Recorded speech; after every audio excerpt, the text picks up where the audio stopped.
सरगम पंत और गुरुमंत्र के खास एपिसोड में आप सभी का स्वागत है। और आज हमारे साथ हैं देश के सबसे बड़े गुरु astro scientist GD Vashishtha ji. जोरदार तालियों से स्वागत कीजिए गुरुदेव का। पूजा अर्चना हम सभी करते हैं। हम सब चाहते हैं कि भगवान हमसे प्रसन्न हो जाए और हमारी सारी मनोकामनाएं पूर्ण हो जाए, और उसके लिए कुछ लोग मंत्र और तप का भी सहारा लेते हैं। पर क्या आपको पता है मंत्र माला और जप का सही विधान क्या है? तो बस आज हम उसी के बारे में बात करेंगे। पर शो की शुरुआत करें उससे पहले हमेशा की तरह आपको याद दिला दूं कि फेसबुक पर गुरुमंत्र पेज को लाइक कीजिए। वहां गुरुदेव से आप सीधा अपना सवाल कर सकते हैं, या फिर टीवी स्क्रीन पर फ्लैश हो रही ईमेल आईडी पर आप हमें मेल कर सकते हैं, और इसके जरिए आपको हमारे शो पर कॉलर बनने का मौका मिलेगा। और अगर आप गुरुदेव से मिलना चाहते हैं तो उसके लिए टीवी स्क्रीन पर फ्लैश हो रहे फोन नंबर पर कॉल करें। इससे ज्यादा तरीके आपको और कहाँ मिलेंगे। बातचीत का सिलसिला जारी रहेगा, पर उससे पहले मेष, वृषभ और मिथुन राशि वालों का आज का दिन का हाल क्या रहेगा ये जान लेते हैं।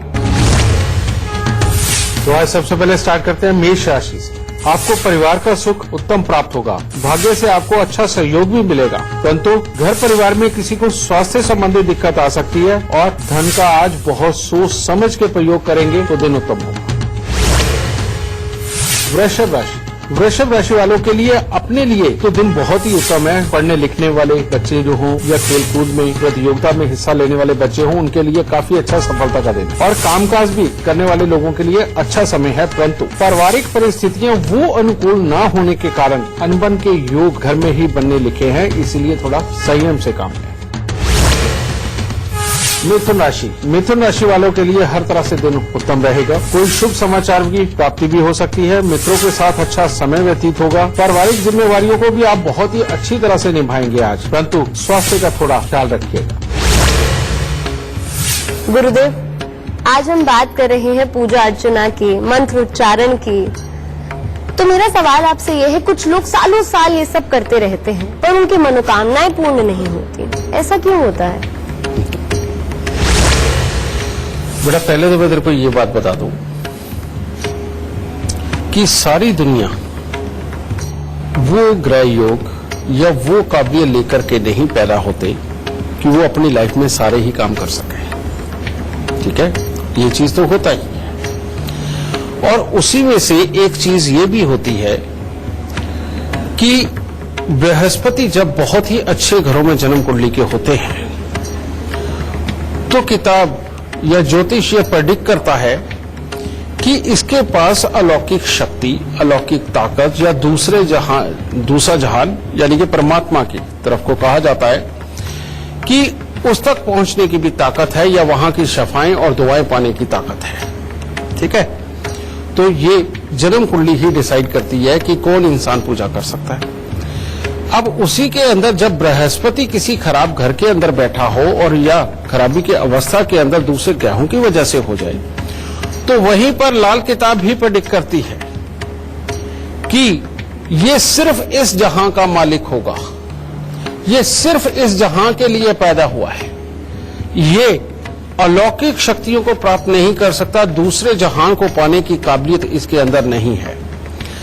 लेकिन इस बीच में होता क्या है, हम अपने पारिवारिक परिवेश की वजह से, अपने घर में चल रहे संस्कारों की वजह से, अपने आसपास के माहौल और समाज के और माशरे की वजह से हम उस प्रभाव को लेकर के ही बड़े होते हैं जिसके अंदर की पूजा पाठ हो रहा होता है। तो आदमी को अपनी जन्म कुंडली का विवरण तो नहीं पता, उसको उसके ज्ञान का तो नहीं पता, लेकिन वो जो देखा देखी में उसने जो शुरू किया, तो वो जैसे जैसे पूजा पाठ की तरफ गया, उसकी जो काबिलियत उसके अंदर है ही नहीं दूसरे देश यानी कि दूसरे जहान को पाने की, तो वो उस एक्सरसाइज को ज्यादा करता चला गया जिसको कि उसकी बॉडी एक्सेप्ट नहीं कर रही, जिसको उसकी ऑरा एक्सेप्ट नहीं कर रही। उसकी वजह से उसका पूजा पाठ टोटली निष्फल जा रहा है। अब इसके अंदर वो दुखी होकर के और कर रहा है कि नहीं परमात्मा मिलेगा, नहीं परमात्मा का दिया हुआ सुख मिलेगा, मैं जिस मंशा को लेके कर रहा हूं वो मुझे मिलेगा। उसको वो ज्यादा से ज्यादा टाइम देने लगा। उसने ज्यादा से ज्यादा टाइम लिया, लेकिन उसने जो जरूरी चीजों को करना चाहिए था वो उसको साइड पे छोड़ के या उनको कम टाइम देके इसके अंदर ज्यादा चलता गया, जिसके कारण हुआ क्या कि फेलियर, यानी कि पूजा पाठ करके भी वो फेलियर रहा, उसके जीवन में ये आ गया। और बहुत सारी कुंडलियां ऐसी हैं जिनके अंदर जन्मजात ही बृहस्पति देव ये डिसाइड कर देते हैं कि ये दोनों जहां का मालिक होगा, यानी कि ऊपर वाले को भी बुलाना और उसको समझना, और नीचे धरती पर भी इंसानों के बीच में रहते हुए भी ये सात्विकता के रूप में जीकर इस जहान को और उस जहान को दोनों को पाएगा। ये वही लोग होते हैं जिनको दूसरे की कही हुई बात फौरन समझ आती है, जिनको सामने वाले का स्वार्थ 1 मिनट में नजर आता है, और ऐसे लोग फिर दुआ क्या करते हैं, अरे भगवान तू ही भली कर, ये चीज। लेकिन आपने वो भी लोग देखे होंगे जो खुद ही दूसरों को दुखी करते हैं और दूसरों की राह में कांटे बोते हैं, अपने स्वार्थ के लिए दूसरों के साथ में कई बुरे से बुरा व्यवहार करते हैं और उन्हीं को धमकी देते हैं कि देखियो एक दिन तेरे को भगवान देखेगा, तेरे को भगवान देख रहा है, तेरे को नहीं छोड़ेगा। वो उन्हीं को धमकी देते हैं। ठीक है, ये जो खराब स्वयं हो करके दूसरों के रास्ते में कांटे बिछा करके दूसरों को टेंशनें दे करके जो श्राप देने वाले लोग होते हैं, ये जिंदगी में कभी भी जितने मर्जी मंत्र जाप कर ले, जितनी मर्जी साधनाएं कर ले, जितने मर्जी हवन यज्ञ कर ले, जितने मर्जी मंदिर घूम ले, इनको कभी भी परमात्मा इनका साथ नहीं देता, इनकी मनोकामना नहीं पूरी करता, क्योंकि वो स्वार्थ से भरी हुई होती है, पूरी रची बसी होती है। और ऐसे में ये सामने वाले को भगवान के नाम पे डरा के अपना स्वार्थ पूरा करना चाहते हैं। यह बात सत्य है। और ऐसे लोग सबसे ज्यादा धार्मिक एक्टिविटियों में नजर आते हैं, सबसे ज्यादा यही लोग एक्टिविटियों में नजर आते हैं। और जो इंसान सच में दोनों जहां को पाने का माजर रखता है या जन्म कुंडली के अंदर ग्रह लेकर के बैठा हुआ है, वो इंसान सबसे कम मंदिरों में जाता है। और उसका एक सिंपल सा तर्क होता है, मैं जहां रहता हूं क्या वहां भगवान नहीं है? उसका एक सिंपल सा तर्क होता है कि मैं जहां रहता हूं वहां भगवान नहीं है क्या? समझ गए? क्योंकि वो जानता है भगवान मंदिर में, मस्जिद में, गुरुद्वारे में, चर्च में नहीं है, भगवान हमारे अंदर है। और हम जब अंदर से किसी के लिए भला सोच के, भाव विभोर होकर के, जब वो हमारा कुछ लगता नहीं है, उसकी भी दुख के लिए अपनी आंख में आंसू लाके जब उसकी मदद के लिए हाथ बढ़ाते हो, तो भगवान तो तुम्हारे अंदर से निकलता है। और वही जब तुम स्वार्थ करके और सामने वाले को डरा करके और उससे फायदा पाना चाहते हो, बताओ तुम्हारे अंदर भगवान रहेगा कहां? तुम्हारे अंदर तो राक्षस बैठा है। और जब ये स्वार्थ रूपी राक्षस अपने अंदर बैठा हो, उस इंसान को भगवान नहीं मिलता। और तुमने ज्यादातर देखा होगा घरों में बैठे हुए, मैं ऐसे जनरली अपने समाज की बातें कर रहा हूं, कि एक हाथ में माला जप रहे होते हैं, राम राम होता है, और दूसरे मुंह से बोल रहे होते हैं, अरे फलाना तेरे कीड़े पड़े, ये फलानी जगह जाके ये तो कर ले। साथ में ये सारी बातें हो रही समझे? अब बताइए यहां भगवान कहां जुड़ेगा? सिर्फ एक नाम लेने से पार नहीं होता। पहले लोग हम अपने बच्चों का नाम भी क्या रख देते थे, किसी का नाम राम होता है, किसी का कृष्ण होता है, सगे बेटी का नाम भी सीता रखते थे, कौशल्या रखा करते थे। ये क्यों रखा करते थे? ताकि इनके साथ जुड़ी हुई जो कहानियां हैं, जो हमारे ग्रंथों में लिखा हुआ है, ये सारा कुछ हमें स्मरण रहे। समझ गए? और जब वो कहानियां, वो सारी कथाएं हमें स्मरण रहती हैं, तो आदमी गलत काम नहीं करता, स्वार्थ की भावनाएं नहीं आती, क्योंकि उसके रिजल्ट हमें बचपन से ही बताए गए। और वो जब रिजल्ट का ध्यान रहे और हमें सात्विक बनकर चलाने के लिए, तो ऐसे में बेशक कुंडली के अंदर भी अशुद्धि हो, लेकिन तुम्हारे शुद्ध विचार उस अशुद्धि को भी पार करते हुए जिंदगी के अंदर आराम से जीवन बिता सकते हैं। ऐसे मेरे पास बहुत लोग हैं कि जिनकी कुंडलियों में बहुत बड़े बड़े खराबी के योग रहे, लेकिन पारिवारिक संस्कारों की वजह से वो अगर वो उस गलत रास्तों पे नहीं गए, जो कि कुंडली भी बोल रही है, तो उनको बहुत बड़े दुख नहीं मिले। समझे? और ऐसी भी कुंडलियां हमने देखी हैं कि जिसके अंदर वाल्मीकि जी जैसे समझे ऋषि मुनि ने भी जन्म लिया। क्या वो शुरुआत में डाके मारा करते थे? वो किसी माहौल से हो गए थे प्रेरित, और माहौल से होकर वो गलत रास्ते पे चले गए थे, और एक झटके ने उनको ऐसा बना दिया कि उन्होंने राम भगवान का पूरा चित्र उनको देखे बिना ही लिख दिया। ये लोग होते हैं जो दो जहां के मालिक होते हैं। तो अच्छा ये है बेटा कि पूजा पाठ वही करें और जो लोग अपने मन में स्वार्थ की भावना ना रखते, ठीक है, उनको भगवान बहुत जल्दी मिलते हैं और उनकी मनोकामना भी पूर्ण होती है। और जिसने चलना ही स्वार्थ की भावना लेकर के है, और जिसने मंदिर में जाकर के परमात्मा को देनी ही रिश्वत है कि इतने व्रत और इतने केले चढ़ा देंगे और इतने पैसे चढ़ा देंगे, इतने भंडारे लगा देंगे, बस मेरा ये काम पूरा कर दे, उसको फलाने को नसीहत दे दे और मेरा काम ये पूरा कर दे, जो ये भावना लेकर के जाए, बेटा वो पूजा पाठ करके काहे को अपना समय खराब कर रहा है, वो अपने ही कामों पे लगा रहे तो शायद 2 फल मिल जाएंगे उससे, ठीक है। तो ये होता है बेटा पूजा पाठ का विधान, ठीक है। इससे पहले आगे बढ़े कर्क सिंह और कन्या राशि वालों का आज का दिन का हाल जान लेते हैं। कर्क राशि वालों के लिए भी अपने लिए तो हर तरह से उत्तम दिन है। नए कामों की सोच मन में आएगी और आप करेंगे भी, कामयाबी भी है, और आपको मान सम्मान में अच्छी वृद्धि भी प्राप्त होगी और परिवार का साथ भी रहेगा। परंतु कोई अशुभ समाचार प्राप्त हो सकता है बाहर से।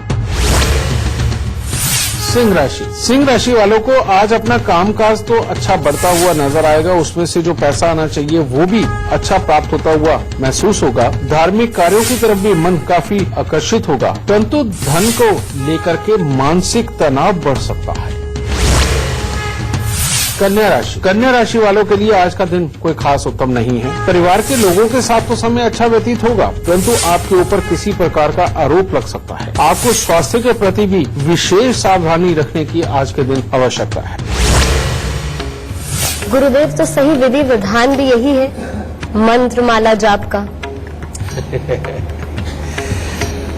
मंत्र माला जाप ये एक बहुत बड़ी साइंस है, ये कोई जादूगरी नहीं है,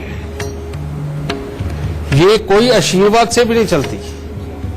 आशीर्वाद आपके दिमाग को तैयार कर सकता है किसी खास काम के लिए, लेकिन आशीर्वाद आपको कोई ताकत नहीं दे सकता। एक बात तो ये, मंत्र हो, माला हो, जाप हो, ये तीनों का एक कॉम्बिनेशन है और ये एक बेहद बड़ा ट्रीटमेंट है जो इस यूनिवर्स के अंदर, पूरे यूनिवर्स को ही एक हॉस्पिटल का रूप दे करके किसी के अंदर भी कोई भी ताकत पैदा कर सकता है। जैसे आप लोग कोई अंग खराब हो जाए तो क्या करते हो, उसको निकलवाते हो, ट्रांसप्लांट करवाते हो, यही करवाते हो।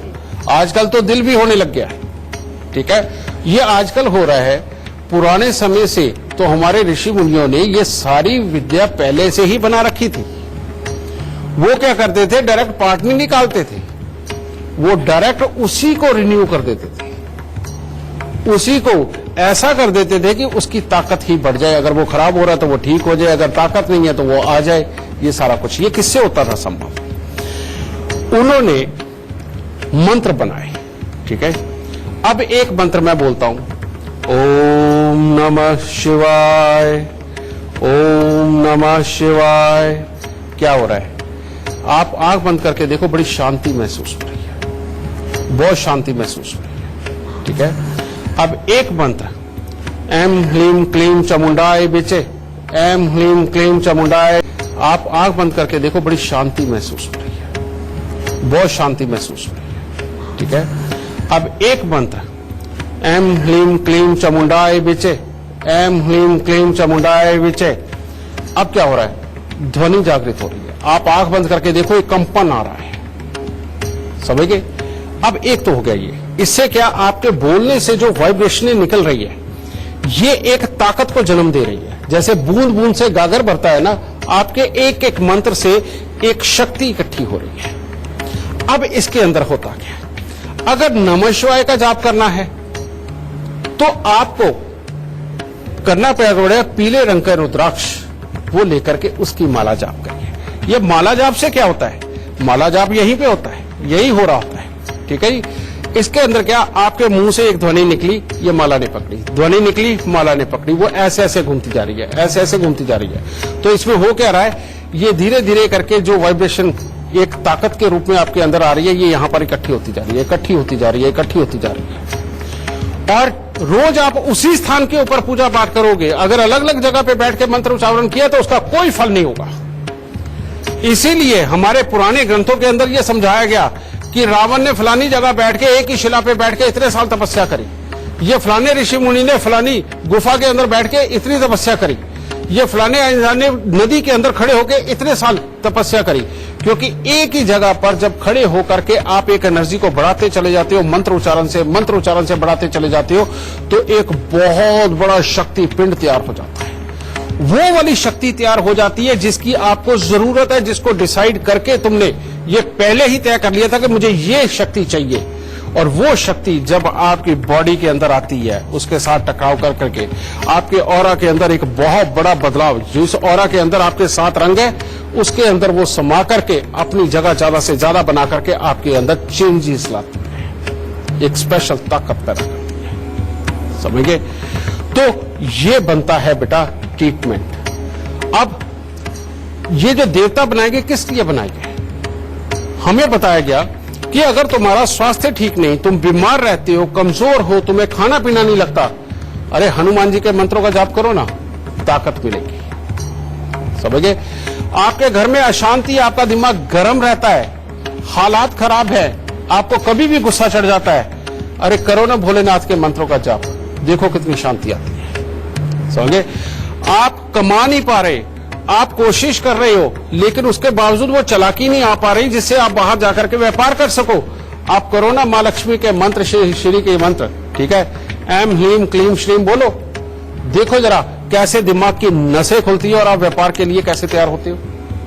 ठीक है, लेकिन उसके लिए तपस्या करनी पड़ती है। आप सोचो कि आज ही मंत्र बोल के आज ही खत्म कर देना, हर मंत्र का विधान है कि ये आपको इतने हजार या इतने लाख या इतने सहस्त्र करने पड़ेंगे, और तब जाकर के ये शक्ति उत्पन्न होगी कि तुम्हारे ऑरा के अंदर पूरी तरह से आ जाए और आपके दिमाग को, आपके शरीर को उस लायक बना दे, तब ये होगी। ओके, लेकिन आज के जमाने के अंदर हर कोई पकी पकाई चाहता है, तो वो जाकर के आराम से बाजार से 500 रुपए का, 101 रुपए का, 10,000 का, 1 लाख रुपए का यंत्र लेकर के आते हैं। लो हमारे पास ताकत आ गई, अब तो परमात्मा की कृपा हो जाएगी। नहीं होती। अगर करना है तो या तो अपने सामने बैठ के यंत्रों को प्रतिष्ठित करवाओ, वाकई में उतने मंत्र बोले गए कि नहीं बोले गए, समझ गए? और अगर वो भी नहीं तो कम से कम उस भरोसेमंद को जिसके ऊपर तुम्हें विश्वास हो, हाँ कि ये पूरा काम करेगा ही करेगा, समझ गए? वो करके ठीक है, प्रतिष्ठा की विधि बहुत बड़ी होती है, तुम आचार्य नहीं हो, वो करवा लो उसके बाद में, लेकिन तुम्हें उनका मंत्र सीखना पड़ेगा।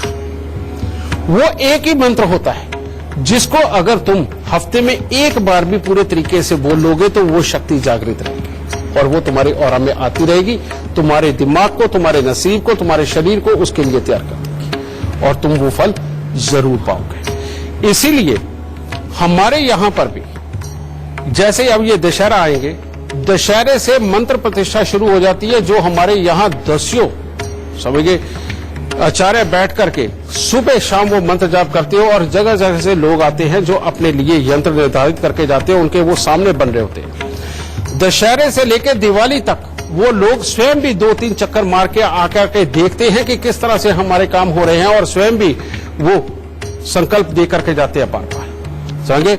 और दिवाली के एक दिन पहले जिसमें संपूर्ण होता है, उसमें आकर के वो यज्ञ करके अपने हाथ से श्रद्धा से वो यंत्रों को लेकर के जाते हैं। और ये मेरे यहाँ पर 10 सालों से काम हो रहा है, और जो जो लेकर के गए हैं वो सब इस सारी चीज से वो जानकार है और वो जानते हैं कि उनसे उनको क्या मिलता है। तो बेटा ये विधान है मंत्र का, माला का और जाप का। हमारे बीच इस वक्त कई दर्शक हैं जो इस कार्यक्रम का हिस्सा बने हैं, जो गुरुदेव से कुछ सवाल करना चाहते हैं। जी, बेटी की मैरिज का क्वेश्चन है, तो डेट ऑफ बर्थ 30 अक्टूबर 1992। जी, समय स्थान भी बता दीजिए। समय 10:10 रात को, गाजियाबाद। बेटा ये बच्चे की जो कुंडली है ये कुंडली ही ऐसी है कि अगर ये कोई ऐसा काम करती है जो कॉन्सेप्ट वगैरह बना करके उसको इम्प्लीमेंट करना, कोई अपनी ही सोच को बना करके एडवाइस दे करके चलाना, या किसी कला के क्षेत्र के अंदर जाना, इसकी कुंडली बहुत बेहतर है उसके लिए। लेकिन शादीशुदा जिंदगी के लिए एक प्रॉब्लम है, वो है कि मंगल खराब है इसका, मंगल मांगलिक है ये, और सिर्फ मांगलिक ही नहीं है, मंगल बद भी है। और ये जो मंगल बद है ये गुस्से की मात्रा को ज्यादा बढ़ाता है, शरीर के अंदर तकलीफें पैदा करता है, डेली इनकम ऑफ सोर्स और पति के सुख के लिए कमजोरी के योग देता है। और अगर कहीं बच्चे की मनमर्जी ज्यादा बढ़ जाए तो ये तकलीफ कुछ ज्यादा बड़ी कर देता है। तो देखिए, अब जब तक इस मंगल बद को यहां से हटा नहीं लिया जाता और जब तक सुख स्थान पे बैठे हुए केतु को प्रबल नहीं कर लिया जाता, तब तक इसके स्वास्थ्य की दृष्टि से और इसकी गृहस्थी की दृष्टि से ये कुंडली कमजोर है। ठीक है, तो इसको उपाय क्या करना है? सबसे पहले तांबे के लोटे के अंदर देसी खांड भर के लाल कपड़े से उसका मुंह बंद करके वीरान जमीन के अंदर दबाना। दूसरा, इसको हर रोज बढ़ के पेड़ पे दूध और पानी मिला करके चढ़ाना और गीली मिट्टी का तिलक लगाना। और चौथा, अपने घर पे कुत्ता पालना। अगर कुत्ता नहीं पाला गया और ये केतु की एनर्जी तुम्हारे घर के अंदर नहीं घूमी तो घर में कोई ना कोई बीमार रहेगा, कलेश की अवस्थाएं बनेंगी और पैसा आएगा, लेकिन वो इतना ज्यादा खर्च होगा कि कर्ज की स्थिति तक भी जाएगा। ये चीज, इसीलिए अगर हो सके तो घर में कुत्ता जरूर पालना। ठीक है, ये चीज है। और अगर बच्चे की अपनी मनमर्जी ज्यादा बढ़े और बड़ों के साथ में खिलाफत पे आए तो एक आटे की चक्की लेकर के उसको जल प्रवाह जरूर करना। ठीक है, इन उपायों को करो। इसके बाद में इसके शादी के लिए कोई प्रॉब्लम नहीं, लेकिन ये उपाय अगर नहीं किया तो शादीशुदा जिंदगी के लिए तकलीफों के योग हैं। ठीक है, खुश है। धन्यवाद। शुक्र। वक्त हो गया है एक छोटे से ब्रेक का, फौरन हाजिर हो रहे हैं।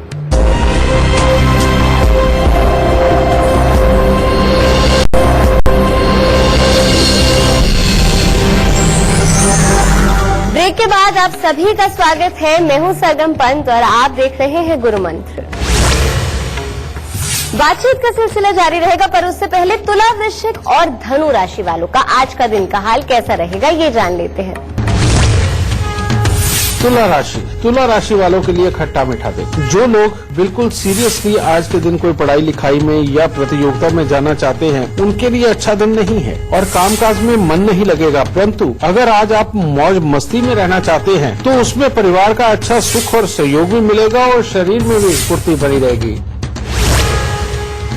वृश्चिक राशि वालों के लिए आज का दिन सिर्फ कामकाज के अंदर धन लाभ के लिए ही उत्तम है। इसके अलावा अचानक बेमतलब की, बेवजह की किसी न किसी के साथ में वाद विवाद भी हो सकता है, मानसिक तनाव बढ़ सकता है और इन सबके बीच में गृहस्थ जीवन में भी कोई न कोई कला हो सकती है। तो इसीलिए थोड़ा संयम बना करके रखें। धनु राशि वाले अगर आज के दिन अपने आप को वाद और विवादों से बचाते हैं तो हर तरह से उत्तम दिन होगा। हर तरह से शुभ समाचारों की प्राप्ति होगी, मन में प्रसन्नता देखने को मिलेगी और परिवार के साथ अच्छा समय व्यतीत होगा और कामकाज में भी सफलता प्राप्त होगी। गुरुदेव, पहला सवाल मैंने आपसे किया था कि कुछ लोग हमेशा माला जपते हैं, सालों साल माला जपते हैं, पर उनकी मनोकामनाएं पूर्ण नहीं होती। पर मेरा ये सवाल है, कुछ लोग तो ऐसे होते हैं जो माला जपते हैं सालों साल, पर उनके जीवन में बस दुख ही दुख आते हैं। ऐसा क्यों होता है? जब हम सिर्फ श्रद्धावश, सिर्फ श्रद्धा से किसी एक चीज को करने लगते हैं, लेकिन उसके पीछे की साइंस बताने वाला कोई गुरु नहीं मिलता, आपको वो आचार्य नहीं मिलता कि जो ये समझा सके कि जो तुम ये करने लगे हो इसका फल क्या है, तो बेटा वहां दुख ही पाना है, वहां सुख कहां होता है। अब हमारे पास ऐसे बहुत सारे लोग आते हैं जिनकी कुंडली के अंदर मंगल बद है, बुरा है, और वो हनुमान मंदिर जरूर जाते हैं। वहां जाकर के वो हनुमान चालीसा पढ़ते हैं। हनुमान चालीसा एक बार नहीं, 5 बार 11 बार उन्होंने ये सुख रखा होता है, वो करते चले जाते हैं। अब वो हनुमान चालीसा की ताकत को बढ़ाते चले जा रहे हैं, हनुमान जी की ताकत को बढ़ाते चले जा रहे हैं, मंगल पहले ही बंद है। और वो घर आकर के सबसे पहले वो बच्चा क्या करता है, वो सबसे पहले माँ में, बाप में, भाई में या पड़ोसियों में गलती निकाल के उनसे लड़ने का काम करता है। क्योंकि मंगल बद जब हो जाता है, उसका काम होता है दूसरों के अंदर कभी निकालना, और जब वो उसी मंगल की ताकत को बढ़ाता जाएगा तो होगा क्या, वो ताकत और बढ़ती चली जाएगी। इसी तरह से मान लो जन्म कुंडली के अंदर शुक्र बहुत ही खराब अवस्था के अंदर आकर के बैठ गए, बहुत ही खराब अवस्था के अंदर आकर के बैठ गए, और ऐसे में इंसान ने पूजा अर्चना शुरू कर दी लक्ष्मी नारायण जी की, कि मेरे तो यही भगवान है, मेरे तो यही सर्वत्र है, यही मेरा भवसागर से पार निकालेंगे, यही मेरे को पार लगाएंगे, दूसरे जन्म में भी मेरे को यही संभालेंगे, तुम ये करते। लेकिन अगर शुक्र खराब है, आप जितनी ज्यादा लक्ष्मी नारायण की पूजा करते चले जाओगे, जितनी ज्यादा पूजा करते चले जाओगे, उस एनर्जी को, उनके मंत्रों को, उनके पूजा पाठ के विधान को जितना बढ़ाते चले जाओगे, आपके लिए वो और खराब होता चला जाएगा, क्योंकि वो तो पहले ही गुण खराब है अंदर। समझिए, इसी प्रकार से आप किसी भी ग्रह और किसी भी ग्रह से जुड़े हुए देवी देवता के बारे में देखते हैं, आपको पूजा पाठ का विधान भी वैसे ही चुनना पड़ेगा। किसी गुरु की शरण के अंदर जाए बिना आप पूजा पाठ का विधान भी नहीं चुन सकते, यह बात सत्य है। और जो जो इंसान श्रद्धावश ये काम करता है, तो फिर तो तीर तुक्का है। हो सकता है वो आपका ग्रह बड़ा अच्छा है, जिस देवी देवता की आप पूजा करने लगे हो, और उसकी माला पकड़ के जब आप जपते हो तो आप दिन दुनी रात चौगनी तरक्की पे पहुंच जाते हो। लेकिन वही आपको देख के आपका पड़ोसी करने लगता है तो उसकी हालत खराब हो जाती है। यही कारण है कि रोज करोड़ों की दुनिया परमात्मा दर के दरबार पे जाती है, लेकिन मनोकामना कितने की पूर्ण होती है, ये आप सब लोग जानते हैं। समझ गए? तो ये सिंपल सा इसके अंदर फंडा है बेटा। तो मेरा ख्याल अब तुम्हें जवाब मिल गया होगा कि ये माला जपने से उनके दुख क्यों बड़े हो जाते हैं। गुरुदेव, आपने इसमें बार बार बताया है कि सही देवता की पूजा करना बहुत जरूरी है, पर अक्सर कभी होता है, मैंने देखा और काफी लोग यहाँ पे मानेंगे भी, मेरी बात से सहमत होंगे, कि हम किसी भी देवता की पूजा कर लेते हैं कि आज दीपावली है तो माँ लक्ष्मी जी की कर लेते हैं, कल किसी की। तो कितना सही है ये बहुत सही है। वो क्यों है अब तुम भी कहोगे, अभी तो ये बता के हटा, अब ये कह रहे बिल्कुल सही है। लेकिन ये जरूरी है बेटा। तुम्हारे घर के अंदर कितने मेंबर हैं? पहले तो एक घर के अंदर 30-30 मेंबर हुआ करते थे। हाँ जी। वो बात अलग है कि आज न्यूक्लियर फैमिली हो गई हैं कि 3 या 4 मेंबर ही मिलते हैं। लेकिन ये जो हर देवी देवता हर त्योहार के अनुसार उस देवी देवता का पूजा का विधान बना हुआ है, व्रतों के आधार पे बना हुआ है, ये बेटा बिल्कुल सत्य है। उसका कारण क्या है कि दीपावली पे माँ लक्ष्मी की पूजा, शिवरात्रि पे भोलेनाथ जी की पूजा, जन्माष्टमी पे कृष्ण जी की पूजा, ठीक है, और नवरात्रों में देवी की पूजा। अब ये होता क्या है, ये थोड़ी देर का विधान होता है, बिल्कुल थोड़ी देर का, ठीक है, 1 या 2 दिन, ठीक है, नवरात्रों में 9 दिन। अब इन पूजाओं को जब हम करते हैं बेटा, तो उसके अंदर पूरा परिवार सम्मिलित होता है। और ये भी हो सकता है, ये पक्का हो सकता है कि तुम्हारी कुंडली के अंदर भोलेनाथ की पूजा बहुत अच्छी लिखी हुई है, लेकिन तुम्हारे भाई की कुंडली के अंदर हो सकता है कि नारायण की पूजा ही फलदायी हो, और ये भी हो सकता है कि तुम्हारी माताजी की कुंडली के अंदर से देवी की पूजा ही फलदायी हो, ठीक है। और इस तरह से अब या तो वो गुरु मिल जाए कि जो तुम्हें ये बता दे कि किसके लिए पूजा कौन सी बेहतर है जी, ठीक है। और नहीं तो पुराने समय के अंदर तो अगर एक वाकई में काबिल गुरु भी ढूंढना हो तो बेटा कई कोस पैदल चल के जाना पड़ता था, जिसमें कई दिन लग जाते थे। तो तब ये रीति रिवाज बने, समझ गए। अब उस वक्त में ये जब आप घरों में ये छोटी छोटी पूजाएं करते हैं तो उस वक्त में होता क्या, जो तुम्हारे लिए पॉजिटिव है देवता, समझ गए, उसकी तरफ मन जल्दी अट्रैक्ट हो जाता है, उसका रूप भाने लगता है, उसके कर्म भाने लगते हैं, यानी कि जो कर्म किए जाते हैं उसमें, तो अपने आप इंसान अपने पसंद के देवता तक पहुंच जाता है। लेकिन पीछे हुआ क्या, एक जबरदस्ती थोपने वाली मानसिकता बन गई कि नहीं जी हम तो इसी देवता को पूजते हैं, हम तो सिर्फ इसी को मानते हैं। नुकसान हुआ वहां से, जब तक ये सबको पूजा जाता था तो इंसान अपनी पसंद के अनुसार अपने आप उस तरफ मुड़ जाता था, क्योंकि उसकी कुंडली में वो ग्रह पॉजिटिव होता था। लेकिन जब ये थोपने जाने लगा कि हमारे परिवार में सिर्फ इसकी ही पूजा होगी, नुकसान वहां से शुरू हो गया, ठीक है। तो बेटा आज बहुत आसान है ये जानना कि तुम्हारे भाग्य स्थान के अनुसार, तुम्हारे धन भय स्थान के अनुसार, तुम्हारे दिमाग के स्थान के अनुसार तुम्हें किस देवी देवता की पूजा करनी चाहिए। तो बेटा वो चुनो और सदा सुख पाओ। इससे पहले आगे बढ़े, मकर, कुंभ और मीन राशि वालों का आज का दिन कैसा रहेगा ये जान लेते हैं। मकर राशि वालों के लिए भी आज का दिन कुछ खास उत्तम नहीं है। अगर आज आप अपने कामकाज पर रहते हैं तो उसके लिए तो दिन उत्तम है, परंतु स्वास्थ्य में भी थोड़ा बताओ कुछ ऊपर नीचे हो सकता है। और परीक्षा प्रतियोगिता के परिणाम अपने अनुकूल न रहने का दिन है। और यात्राओं में खास तौर पे आज अपने आप को बचा करके रखें, यानी कि यात्रा पे ना जाएं, क्योंकि अनहोनी घटना घटित हो सकती है। कुंभ राशि वालों के लिए आज का दिन बहुत ही बुरा है। इसीलिए अगर हो सके तो आज के दिन अपने आप को हर तरह के विवाद से अगर आप दूर रख करके परमात्मा की शरण में रहते हैं और घर पे वक्त बिताते तो आपके लिए उत्तम रहेगा। कोई आरोप लग सकता है, आर्थिक परेशानियां भी बढ़ सकती है, इसीलिए भरोसे वाले लोगों के साथ ही सिर्फ पैसे का लेन देन करें तो आपके लिए उत्तम होगा। मीन राशि वालों के लिए दिन बहुत ही उत्तम है। परिवार की तरफ से हर तरह का सुख और सहयोग प्राप्त होगा। आप अपनी जिम्मेवारियों को बहुत ही अच्छे तरीके से निभाने में सफल होंगे और आप जो भी कार्य करेंगे उसमें सफलता मिलेगी और अच्छी यात्राओं के लिए भी समय अच्छा है। हमारे बीच इस वक्त कई दर्शक हैं जो इस कार्यक्रम का हिस्सा बने हैं, जो गुरुदेव से कुछ सवाल करना चाहते हैं। जी, क्या नाम है आपका, कहाँ से? पारुल। जी, क्या सवाल पूछना चाहते हैं? नमस्ते सर, मेरा नाम पारुल पी अग्रवाल है और सर मैं खुद एक टैरो रीडर और एक न्यूमरोलॉजिस्ट हूँ। बहुत लोग आते हैं, आजकल सबकी ज्यादातर समस्या यही है कि सब लोग अपनी आर्थिक स्थिति से परेशान हैं। तो मैं आपसे ये जानना चाहती हूँ कि वो ऐसी कौन सी रेमेडीज हैं या जो जनरली हम छोटी छोटी चीजें कर कर अपनी लाइफ में हम फाइनेंशियल अबंडेंस की तरफ हम जा सकते हैं और वो मतलब अपनी लाइफ में अट्रैक्ट कर सकते हैं। बेटा तुम जिस ज्ञान में हो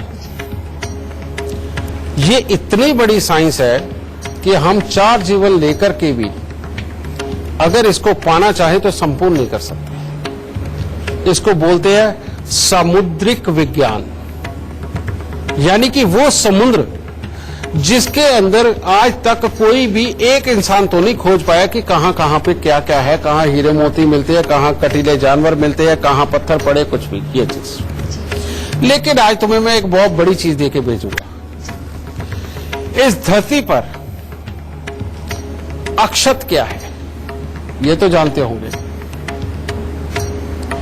अक्षत यानी कि चावल। शाबाश। चावल को अक्षत माना जाता है। वो अक्षत क्यों कहा जाता है? क्योंकि वो कभी खत्म नहीं हो सकता। इस धरती पर 70% पानी, हमारे शरीर में 70% पानी, और इस पूरी दुनिया में कोई और खाना पीना मिले ना मिले, चावल जरूर मिल जाता है। किसी भी देश में, किसी भी धर्म में, जहां मर्जी चले जाओ, इसीलिए उसे अक्षत बोला जाता है। और हमारे यहां तो जब तिलक लगाया जाता है तो चावल भी लगाए जाते हैं, यानी कि अक्षत लगाए जाते हैं। वो इसीलिए वो कि ये ठंडक देंगे, और जहां ठंडक होती है वहां ज्ञान होता है। ठीक है, और जहां ज्ञान होता है आदमी अपने लिए कोई आराम से रास्ता ढूंढ ही लेता है। और अगर ये माथे से होके नीचे गिरते हैं, लोग कहते हो अपमान होता है, लगाने का क्या फायदा? नहीं, बहुत फायदा है कि जब लगाते हो तुम्हें ध्यान नहीं रहता, इधर उधर गिरता है, चाहे झाड़ू पोछा मार के उसे बाद में फेंकना तो मिट्टी में ही है। वहां पर भी जो एक पौधा पैदा होता है वो कई जीवों का भरण पोषण करता है, अक्षत, और बहुत जल्दी पैदा हो जाता है चावल। ठीक है, तो ये अनादर नहीं है एक ये। अब ये अक्षत में ही एक ताकत है कि जो घर के अंदर सुख शांति और समृद्धि ला सके। जब भी किसी की कुंडली के अंदर चंद्रमा पीड़ित होगा, खराब होगा, वो इंसान पैसे से परेशान होगा, उसको रुपए पैसे प्रॉपर्टी के लिए सदा ही तरसना पड़ेगा। वो इंसान वाहन का सुख ढंग से भोग ही नहीं सकता, किस्तों के ऊपर गाड़ी लेगा वो भी एक्सीडेंट होकर के खराब होगी। ये क्यों कौन करता है? ये चंद्रमा की खराब पोजीशनिंग करती है। दूसरा कौन है? तुम्हारे घर पे धन नहीं जमा होता। तुम्हारे घर पे अगर धन जमा नहीं होता तो उसके पीछे कारण क्या है? उसके कारण है बृहस्पति खराब। बृहस्पति क्या? जिस भी इंसान को याद रखने की दिक्कत होगी, जो इंसान अपने काम को करते करते भी, अब क्या होता है जीवन के अंदर, मान लो तुमने एक 10 स्टेप बनाए कि ये 10 स्टेप तुम अचीव करके तुम यहां इस चीज के ऊपर पहुंचोगे, इसमें से तुम्हें फल मिलेगा, यहां से तुम्हें लाभ मिलेगा। लेकिन वो जब 10 स्टेप निभाने की बात आती है तो करते करते में बीच में 2 भूल जाते, 8 करते, 3 भूल गए, 7 किए, समझ गए। वो बाद में ज्यादा आया, ओहो वहां पर तो ये करना था। तो ये वाली ताकत कौन देता है? बृहस्पति। और ये जब खराब होता है तब तक इंसान प्लान बना के अपने एक निर्धारित चीज तक नहीं पहुंच सकता। तो ये हो गया बृहस्पति, ठीक है। फिर हमें ताकत कौन देता है? किसी भी चीज को करने की हिम्मत कौन देता है? वो देता है मंगल, वो देता है सूर्य, समझ गए। अब जब तक ये तीनों चीजें यानी कि ठंडा दिमाग प्लानिंग, याद रखने की ताकत और लंबी प्लानिंग बनाने की ताकत बृहस्पति और हिम्मत, ये 3 चीज तुम्हारे पास अगर नहीं होंगी तो कोई भी इंसान समृद्ध नहीं बन सकता, समझे।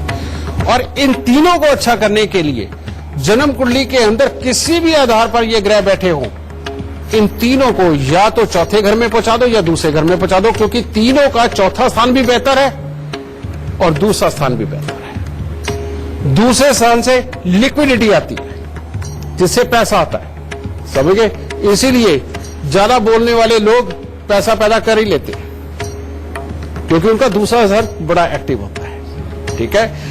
चौथा स्थान जो ज्ञान, जो प्लानिंग ये बनाता है, और प्लानिंग बना के अपना पैसा कैसे बचाया जाए, वो जायदाद कैसी बनाई जाए जिसमें से किराया ही किराया आए, ठीक है। तो बेटा ये चौथा स्थान होता है। तो अपनी जरूरत के हिसाब से अगर आज नगद पैसा चाहिए तो तांबे के लोटे के अंदर चावल और चने की दाल भर के लाल चंदन का लेप लगा के 43 दिन मंदिर में दिलवा दो, पैसा आना शुरू हो जाएगा। और अगर वाहन का सुख लेना है, प्रॉपर्टी का सुख लेना है, पैसे जमा करने हैं, तो बेटा इसी तांबे के लोटे के अंदर चावल और चने की दाल भर के 43 दिन जल प्रवाह कर दो, ये ग्रह जाग जाएंगे। वो चौथे घर में पहुंचने की विधि, वो दूसरे घर में पहुंचने की विधि। और अगर वाहन का सुख लेना है, प्रॉपर्टी का सुख लेना है, पैसे जमा करने हैं, तो बेटा इसी तांबे के लोटे के अंदर चावल और चने की दाल भर के 43 दिन जल प्रवाह कर दो, ये ग्रह जाग जाएंगे। वो चौथे घर में पहुंचने की विधि, वो दूसरे घर में पहुंचने की विधि। तो बेटा आने वाले को अगर कुछ ना समझ आए तो ये उपाय देके भेजिए, तेरे गुणगान जरूर गाएगा। कुछ सुख। आज के लिए बस इतना ही, लेकिन कल फिर हाजिर होंगे एक नए विषय के साथ। तब तक के लिए दीजिए इजाजत, नमस्कार।